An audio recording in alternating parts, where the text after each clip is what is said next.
Алмаз Ахунжанович, Адылбек Алишевич, макул да, депутаттардын берген сунуштарынын 90% кабыл алынбаптыр да. Бирок мен сизге бир эки нерсени сурап коеюн, сизден сурап коеюнчу. Өкмөт башчы, вице-премьер катары. Конституциянын 18 беренесинде эмне деп жазылган, урматтуу өкмөт? 33 беренеде эмне деп жазылган? Эки эле нерсени сурайын да, анан ошо көп талкуулукта түшүнүктүү болуп калат да силергечи. Бул жерде укуктары, ана милдеттери жазылганда, 50 беренесинде ошо салык мыйзамдарына тиешелүү салыктарды ар бир жаран төлөөгө милдеттүү деген жана төлөмдөрдү деп жазылган. Анда эмнеге биздин экономика министрлиги, салык жетекчилери конституцияны билишпейт? Эмнеге конституцияга карама-каршы мыйзамдарга поправкаларды киргизип жатасыздар? Ошол 33 беренеде ар бир жаран Конституция жазылган нерселерди окуп берейин да. Орусчасын давайте я лучше на русском прочту да. Менде расмий түрдө эки версияды мага берген жообуңарды окуп бератам да. Каждый имеет право на ознакомление в государственных органах и органах местного самоуправления, учреждениях и организациях со сведениями о себе деп жазылып турат. Адылбек Алишевич, азыркы биздин алып келген налоговый кодексте болсо только выездной проверка деп турат. Калган проверкалар менен ознакомленияга уруксат бербейт экен. Силер конституцияга карама-каршы келет, бул бир. Экинчи, право установления налогов за кем? Принадлежит Жогорку Кеңешу. А вы нас почему убрали оттуда?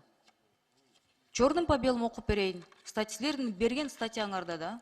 Ну, мне по-русски дали, я вам на русском читаю, да. Под налогом понимается обязательно, индивидуально, безвозмездный денежный платеж, взимаемый с налогоплательщика в соответствии с налоговым законодательством Кыргызской Республики. А сюда и постановление ваше, и все что угодно, без согласования с Жогорку Кеңешем. У нас новой конституции еще 2 года нету. Но вы и сейчас ее уже нарушаете. Буга чейин депутаттар конституция кайсы берендер бузганыңар жөнүндө айтса, тарынасыздар. Мына даже налоговый кодекске жеткенде четко эки беренени бузуп атасыздар. Биз замечание берсек 90% киргизбейсиздер. Но вы даже базовые вещи киргизбей жатасыздар. Это то, что в обязательном порядке, черным по белому, в Конституции прописано. И вы ее интерпретируете так, как вам угодно. Естественно, если биздин үнүбүздү жеткирбей жатсак, жөнөкөй жарандардын үнүн өкмөт эч качан укпайсыздар да. Ошондуктан мыйзамдарды кабыл алып атабыз, мына биз Жогорку Кеңеш элге анан жаман көргөздүргөн, биздики жаман көргөздүрөсүңөр. Кабыл алдык по трансформации. Эмне болду кече Агырдоодо? Ким бузуп атат? Өкмөттүн ичинде. Это первый. Второй, мына конституция. Вот 2 вещи. Данияр Эмекович, 2 вещи конкретно, вот я просто пункты перечислила. Поэтому жанакы сунушка, коллегаларым айткан сунуштарына мен толугу менен кошулам. Рахмат. Жылдырыш керек. Рахмат. Мен Эльвира Жалоговна, салык кодексинде жазылган салык деген эмне экен? В соответствии с налоговым законодательством деп сиз айттыңыз. Налоговое законодательство — это налоговый кодекс на сегодняшний день. Налоговый кодекс принимается Жогорку Кеңешем. Все ставки, правила, администрирование, сроки, отчетность. Жогорку Кеңеш принимать этет это. Бул жерде мен эч кандай конституцияга каршылыкты көрбөйм да. Биз ошол сунушту берип атабыз. У вас это не прописано. С налоговым законодательством. Мен берген сунушту четке кагып атасыңар. Мен конституция такап сунуш берип атам. Адылбек Алишевич, вот то, что мне прислали, ответы ваши. Не ваши, я имею в виду, мага жооп берген. Действующее определение не противоречит Конституции. Мына мен сунушумду окуп коеюнчу, хорошо. Жок, сиз Жогорку Кеңешем деп жазып турсуз да? Итак, налоговое законодательство, налоговый кодекс принимается Жогорку Кеңешем. Хорошо, а эмнеге анда ошол сунушту кабыл албай койдуңар? Жок, ал жерде аны жазыштын эч кандай кажети жок. Налоговое законодательство менен налогтор алынат да. Жок, кечиресиз, Адылбек Алишевич, я вам конкретный пример. Нет, я вам сейчас пример скажу. То, что сейчас происходит, это такое обширное, емкое, большое понятие для того, чтобы даже у человека штрафовали на 1 000 000 сомов. Точнее, человека не выплата на 1 000 000 сомов. Штрафы, пени, барын кошулганда, ладно, 2 миллиона чыксын. Но вы же потом как рапортуете президенту? 2 миллиона деп, налоговые невыплаты деп.